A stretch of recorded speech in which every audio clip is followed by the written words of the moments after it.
પ્રભુ ઈસુ ખ્રિસ્તના નામમાં આપ સર્વને પ્રેમી સલામ. ગીત શાસ્ત્ર 103 અને 3 થી 5 દાઉદ ભક્ત ઈશ્વરના આશીર્વાદોની યાદી જાહેર કરે છે. એ લખે છે, યહોવા તારા બધા પાપ માફ કરે છે અને તારા સર્વ રોગ મટાડે છે. તે તારો જીવ નાશથી બચાવે છે અને તને કૃપા તથા રેમનો મુગટ પહેરાવે છે. તે ઉત્તમ વસ્તુથી તારા મોડાને તૃપ્ત કરે છે, જેથી ગરુડની જેમ તારી જુવાની તાજી કરાઈશ. દાઉદ ભક્ત આશીર્વાદોની યાદીમાં યહોવાએ તેના સગળા પાપ માફ કર્યા છે. તે આત્મિક આશીર્વાદને અગ્રિમતા આપીને પ્રથમ સ્થાને મૂકે છે અને ત્યાર પછી જ તે દૈહિક અને ભૌતિક આશીર્વાદોને યાદ કરીને એ યાદીમાં સામેલ કરે છે કે યહોવાએ કૃપા કરીને તેના સર્વ રોગ મટાડ્યા છે.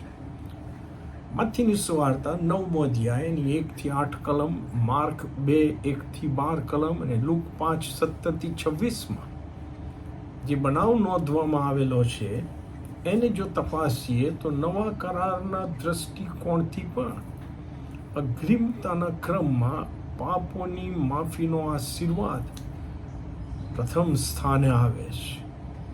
જે બનાવ લખવામાં આવ્યો છે એમાં પક્ષઘાતના દૈહિક રોગથી પીડાતી વ્યક્તિના મિત્રોનો વિશ્વાસ જોઈને ઈસુ ખ્રિસ્તે એને કહ્યું, દીકરા, તારા પાપ માફ થયા છે. શાસ્ત્રીઓના મનમાં વિશ્રામવારના લીધે આ થયું, માટે એમના મનમાં જે વિચારો આવ્યા હતા એનો સ્પષ્ટ જવાબ આપતા ઈસુ ખ્રિસ્તે કહ્યું, પણ માણસના દીકરાને પૃથ્વી પર પાપ માફ કરવાનો અધિકાર છે એમ તમે જાણો. અને પછી પક્ષઘાતી તરફ ફરીને ઈસુ ખ્રિસ્ત કહે છે કે ઉઠ, તારો ખાટલો ઊંચકીને તારે ઘેર ચાલ્યો જા. અને તે તરત ઉઠ્યો અને ખાટલો ઊંચકીને સૌના જોતા ચાલ્યો ગયો. અને આથી સૌને નવાઈ પામીને તથા ઈશ્વરને મહિમા આપીને કહ્યું કે અમે કદી આવું જોયું નથી. યોહાનની સુવાર્તાના 9મા અધ્યાયમાં બીજા એક બનાવની વાત લખવામાં આવી છે કે તેમાં ઈસુ ખ્રિસ્ત એક જન્મથી અંધ માણસને વિશ્રામવારે ચમત્કારિક રીતે દૈહિક સાજાપણું આપે છે અને એ અંધ માણસ દેખતો થાય છે.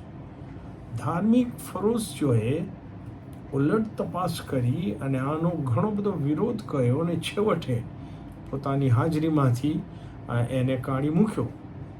ત્યારે યોહાન 9 અને 35 થી 38 કલમોમાં લખવામાં આવ્યું છે કે શાસ્ત્રીઓએ આ સાજાપણું મેળવેલ માણસને કાઢી મૂક્યો છે.